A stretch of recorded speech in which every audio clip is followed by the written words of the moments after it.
So, you ready? Jack of all trades. Smile, bro. Yeah. I'm nervous. Oh my gosh, I'm Relax, relax, okay? See, Zach gets nervous too, and he does this every week. Every week. All right. Multiple times a week.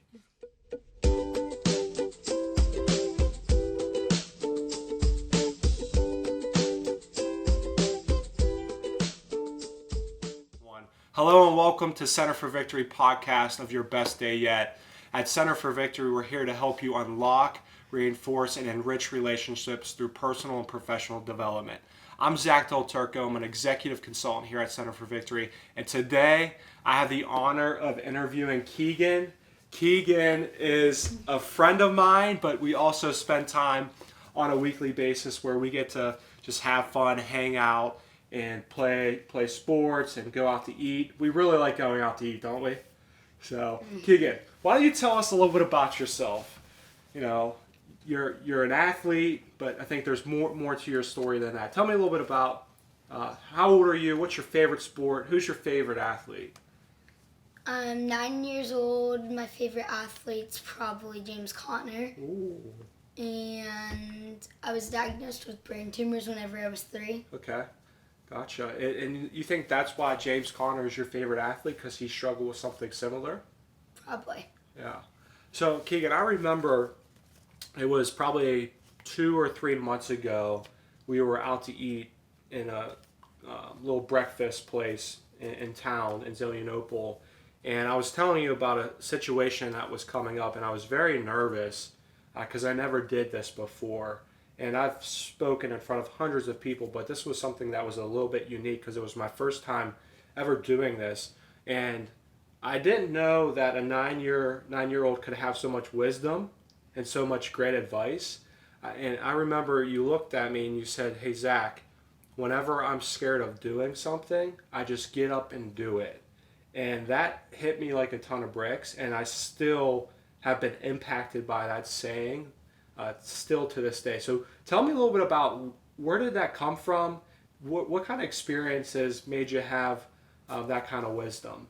So in kindergarten, we had a homework assignment that had a bunch of questions.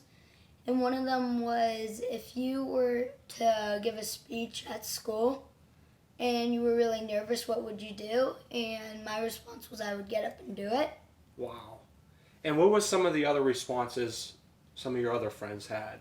There was a kid that said I would stay homesick. That would have been me. I would have stayed homesick. I'm not going to lie. But you said, you know what? I'm going to get up and do it. And ever since I've met you, ever since we've spent a lot of time together this past year, I think that is a common thread of your story through your battle with brain tumors and some other situations in your life. I admire you, and you have made an impact in my life more than I think you would ever realize. But that phrase, just get up and do it, it makes me wake up every day and say, how can I utilize my time today to impact as many people as I can? So talk to me a little bit about your journey. You mentioned that you had a brain tumor at the age of 3. Kind of fill us into age 3 until now. So whenever I was first diagnosed with it, I had 3, now I have 8. Okay. And it was very stressful through all those days, but I always knew that God would be with me and that He would heal me. Yeah. So at the age of 3, what did that look like? Did you have to go to the hospital all the time? Were you traveling all the time? What was kind of your day in and day out kind of experience with that? So we did have to go to the hospital a lot. It was mainly in North Carolina, but my doctor recently moved to Florida, so we started going to Florida. Okay. And I would have to get a lot of scans. I would have to get what used to be once every 6 months, but now I have to get them once every 3 months, which is a bit more stressful, but if I trust in God, I know that God will make sure that nothing bad happens. Yeah. So you said at the age of 3 you had a brain tumor, and now at age 9 you have 8 more. What kind of happened along the way? Did they miss some early on, or were there some that came later on throughout your life? There was mainly some that would come on come up throughout my life. And that was really all of it. But I remember there was a day where there was 2 of them growing, and then we weren't really, and then all the other ones were stable. Mm-hmm.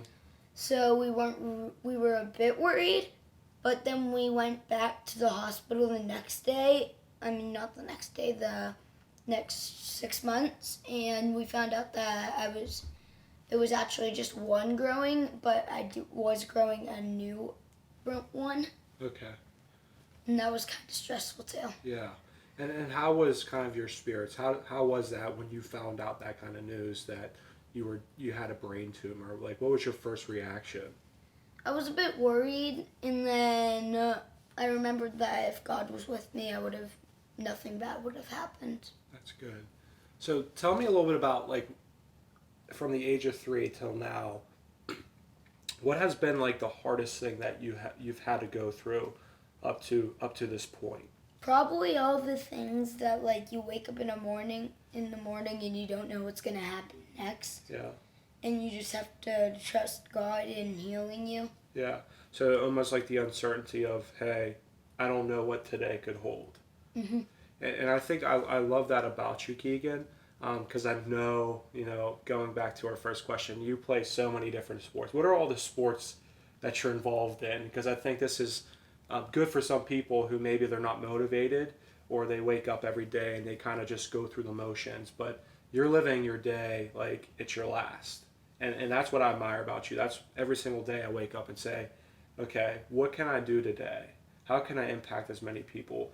So what are all the things you're involved in? Because I think that can really spark something inside somebody to say, you know what, I need to make sure that I wake up every day with a purpose and a passion to do what I believe I was called to do. So what are all the sports you play? I play soccer, baseball, Gaelic football, and flag football. Out of all of them, my favorite sport's probably soccer. I like them, like the way that it's played, and I like how there's certain like big roles. Yeah, and I would say I think I've been to a soccer game and a football game, I believe. I can't remember. Yeah. But and a baseball game. But all I remember is little Keagan's legs, like you wouldn't believe. You were flying up and down the field quicker than everybody else. I'm like, holy moly, this guy is an athlete.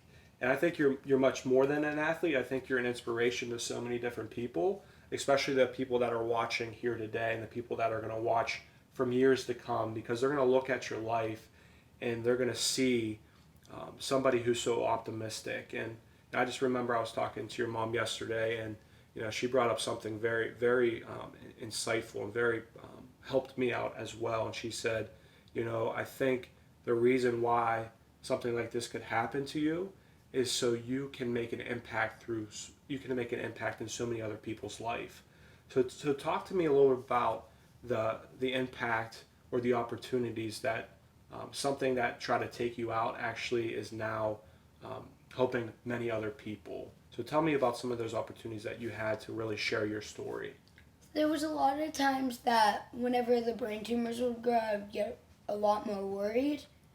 But then I also realized the more I grew, the more harder I had to fight.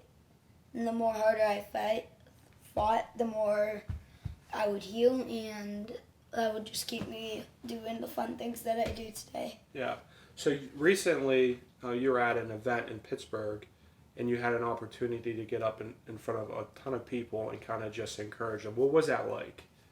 It was like kind of like a bit nerve-wracking, but once I was up there, it made me feel special since I was one of the only people to do it. Yeah.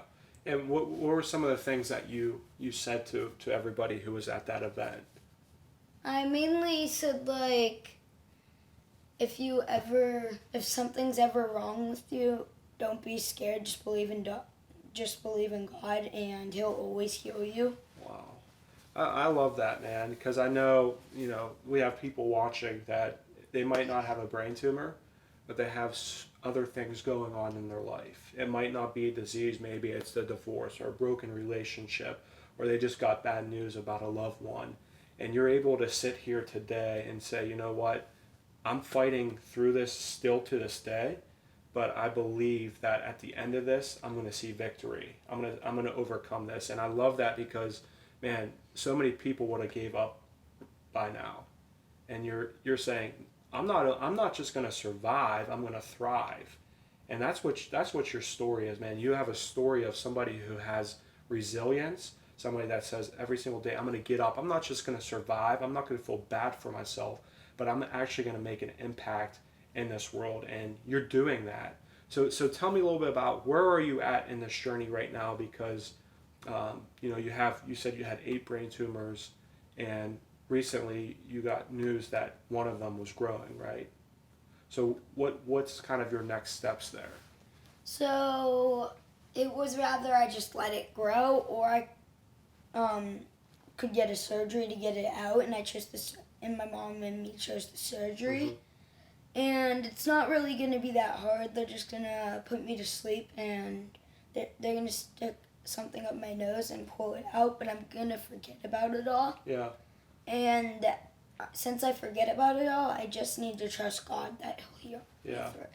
So what would you say to somebody that maybe is your age and they just got news that things aren't, say, good, or they've got diagnosed with, say, a brain tumor or cancer or some other type of disease? What are some words that you would say to somebody who's 9 years old that would really help them fight the way you fight? I would say just live your life like the bad thing never happened. Mm-hmm. And just forget about the bad thing and know that God will heal you through all of it. Yeah. And last question, what is some advice you would give to the people that are listening? Somebody that maybe their life's awesome versus somebody who their life is not so great right now.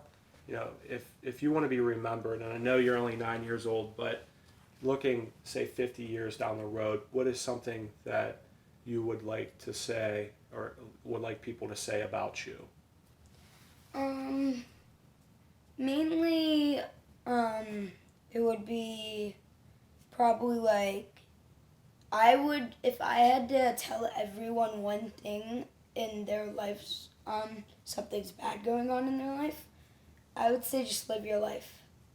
Mm-hmm. Just forget about everything, and that everything's going to be all right. I love that.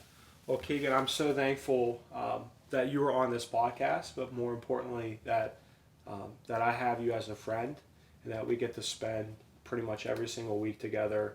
And being 9 years old, I'm amazed by your resilience. I'm amazed by your tenacity. I'm amazed by how you are like a pit bull on a bone. You don't give up.